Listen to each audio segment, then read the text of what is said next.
Welcome back to DSR, and welcome back to the dewy slopes of the Player's Handbook. And I'm going to return to the series covering the Monk, and this is going to be the Warrior of Shadow Monk subclass. Harness shadow power for stealth and subterfuge. Warriors of Shadow practice stealth and subterfuge, harnessing the power of the Shadowfell. They are at home in darkness, able to draw gloom around themselves to hide, leap from shadow to shadow, and make a wraith-like take on a wraith-like form. So pretty cool flavor. This is a much beloved fantasy, I think, by many, right? This is kind of your ninja, although in this description of the flavor, they are leaning into the magical nature of it and connecting with the Shadowfell, which is just fine. But I think you can also just flavor this as being like a ninja, and instead of casting the darkness spell, you're actually like throwing smoke bombs and things like that. Of course, a smoke bomb works very differently than a darkness spell, but I think you can still flavor it that way, and it'll be just fine. Level 3 Shadow Arts. You have learned to draw on the power of the Shadowfell, gaining the following benefits. Darkness. You can expend one focus point to cast the Darkness spell without spell components. You can see within the spell's area when you cast it with this feature. While the spell persists, you can move its area of darkness to a space within 60 feet of yourself at the start of each of your turns. Darkness, you gain dark vision with a range of 60 feet. If you already have dark vision, its range increases by 60 feet. And then Shadowy Figments. You know the Minor Illusion spell. Wisdom is your spellcasting ability for it. All right, these are some decent additions. In a lot of ways, these are improved over what we got with the 2014 version of the Shadow Monk. Unfortunately, they took away some of the other spells they had. They had the I know Dark Vision spell. It would have been cool if they left it on there so you could give Dark Vision to other people. They had the Silence spell, and I feel like one other spell, but I can't think of what it is. Maybe there was just those three plus minor illusion. They cost 2 focus points in 2014, so in 2024 it's 1 focus point for the darkness spell, which is great. You can move it, which is great, and you can see through it, which is great. They needed all of those changes. It still feels maybe a little bit underwhelming. I'm not sure. Maybe it's okay. I'm going to rank these features as an A for controller functionality because of the darkness spell. Now that's not going to keep up at higher levels, but at level 3, being able to cast a darkness spell and see through it is pretty good. You're going to get an A for this feature this feature package for the scouting role. D for face, and that's because you can use minor illusion to entertain people, do different things in social situations. Self buff, right? The ability to see through your own darkness means you can move and not provoke opportunity attacks unless they can see you somehow, like blind sight or true sight, which is going to be pretty rare at this level. Which means you're also going to have advantage on all of your attack rolls. And if anything actually does manage to target your square correctly, they are going to have disadvantage on their attack rolls. So that's a pretty good buff, both offensively and defensively.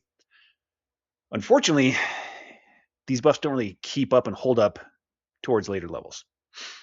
So moving on to level 6, Shadow Step. While entirely within dim light or darkness, you can use a bonus action to teleport up to 60 feet to an unoccupied space you can see that is also dim light or darkness. You then have advantage on the next melee attack you make before the end of your current turn. This has got some improvements over what it gave us in 2014, which is nice. I believe the advantage wasn't there in 2014, so now we have advantage on the next attack roll. And that's not really like you wouldn't want to use this feature for that advantage, right? Like it would be better to just, if you just want to improve your offensive ability, with your bonus action, it would be better to just use martial arts to make an unarmed strike, or flurry of blows to make 2 unarmed strikes. That's better than just using your bonus action to gain advantage on your next melee attack. What that really does is it makes the cost of teleporting when you need to teleport less, right? You spent your bonus action to teleport, at least you get something now as part of from that advantage on your next melee attack before the end of your current turn. So you'd use this to like teleport to somebody and then attack them. If you need the teleport to close distance. Now, while entirely within dim light or darkness, they did tighten that up. Now, instead of just in 2014, it just said if you're within shadows. So now it specifically says dim light or darkness. So it's a little easier with being able to move your darkness spell, so you can teleport using that. Dim light is kind of harder to come by in a lot of scenarios, although most areas of light have a dim light effect area. So you can teleport to that area. Now you just got to make sure you're in the area as well. So it can be harder to place these. And they removed the clause here that said, where there's shadows, right? So you can't just like say, well, is there a shadow under this chair? Can I teleport through there? Is there a shadow under a table? Can I teleport through there? So technically you can't do that anymore. I still allow it. and it just makes this feature a little bit more usable. I think it actually becomes pretty hard to use without that, especially because your darkness spell, while it's great that you can see through it, unless your whole party builds around it, they're going to have trouble seeing through it themselves. You might actually cause problems for the rest of your party. Yes, if your allies are blinded and the enemies are blinded, then it all cancels out, right? And then they have advantage and disadvantage. But maybe they have advantage from Vex, and you're now canceling that out, and they're not going to get their Vex advantage or things like that. So, and there's plenty of spells that require sight too, and you're canceling all of those. So if you don't use your darkness spell, then your shadow step gets hard to use, and it's actually not very strong. So I would encourage DMs just let them teleport through shadows underneath things and shadows under their allies and things like that, shadows under the enemies. Just let them do that. It's not particularly strong. It just makes that feel like it's still a decent mobility feature, which is the only real thing they're getting here at level 6. So I would give this a C for self buff, right? Because that advantage isn't a net improvement over just making an unarmed strike. But we're going to give it an A for mobility because it's a good teleport. The self buff is just a nice add-on to that teleport, right? Okay, moving on to level 11, we have improved Shadow Step. You can draw on your Shadowfill connection to empower your teleportation. When you use your Shadow Step, you can expend 1 focus point to remove the requirement that you must start and end in dim light or darkness for the use of that feature. And as part of this bonus action, you can make an unarmed strike immediately after you teleport. So it does sound, when it says this bonus action, it does make it sound like you have to improve it. I don't know. I could see DMs going either way.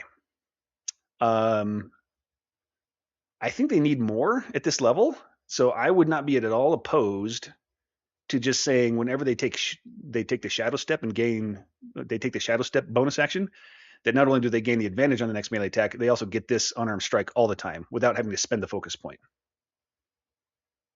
That would not be overly strong. I mean, that would be okay, not great, right? And without that, I don't know. This is a little bit on the weak side. I mean, it does make it nice that you don't have to be in dim light or darkness to teleport. You can just spend a focus point and teleport whenever you want.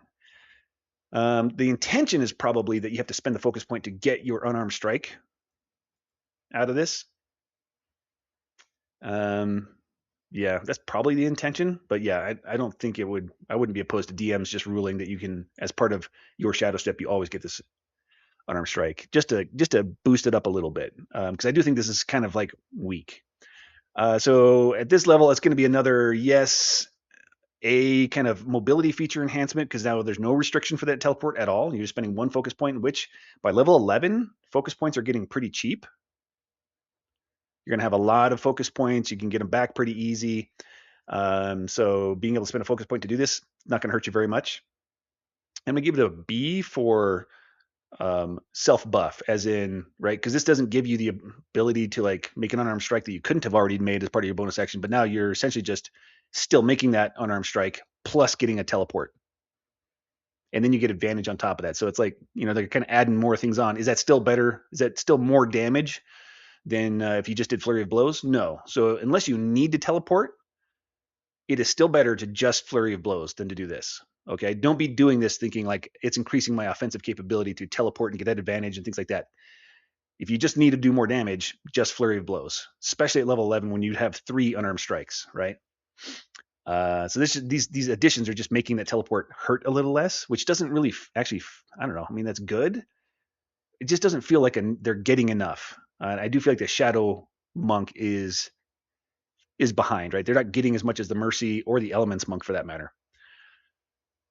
All right, and last but not least, level 17. As a magic action, while entirely within dim light or darkness, you can expend 3 focus points to shroud yourself with shadows for 1 minute until you have the incapacitated condition, or until you end your turn in bright light. While shrouded with these shadows, you gain the following benefits. You have the invisible condition, no restrictions, doesn't end early, none of that, right? The only way it ends is if you're incapacitated or you end your turn in bright light.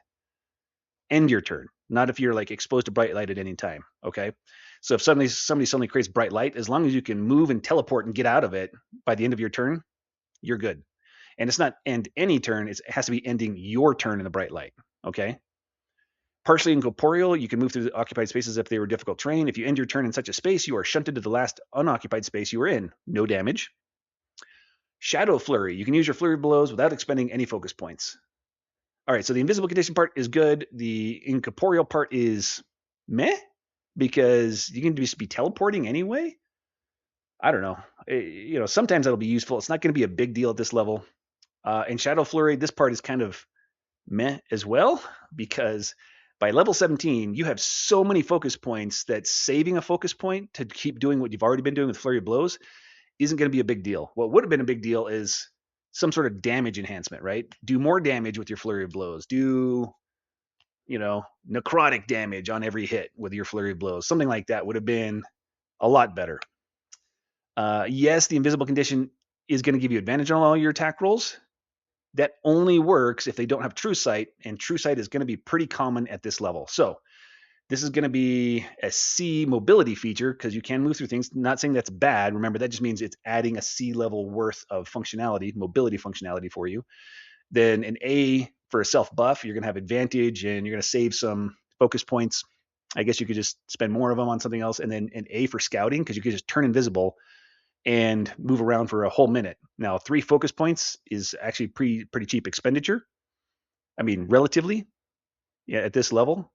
So you're going to be able to do that if for scouting missions, if you need to like run through a courtyard, run right between some guards that you don't want to be spotted by, things like that. Just turn invisible and off you go. It takes a magic action, but no spell casting or anything like that. So it's not even going to break your hidden state if you're hidden before you do this. So overall, I'm going to say the Shadow Monk is a B level monk subclass. They're going to get a C as a controller for the darkness spell. They're going to get an A as a scout. They got enough, a lot of scouting features. So you're getting an A package worth of scouting features. Now the downside there is that monks are already kind of a B. So now you're an A as a scout. They get a little bit of face stuff. I'm going to still leave that as a D. They get some self buffs, but they're not really buffing and adding to the damage in a significant way for a lot of it. And their special abilities that actually give them an advantage are canceled by enemy features as you level up pretty regularly. And then their mobility, yes, they have great mobility, but here's the problem. Monks already have great mobility. So having even more great mobility on top of great mobility just isn't that big of a deal. So I'm going to give them a B as a subclass overall.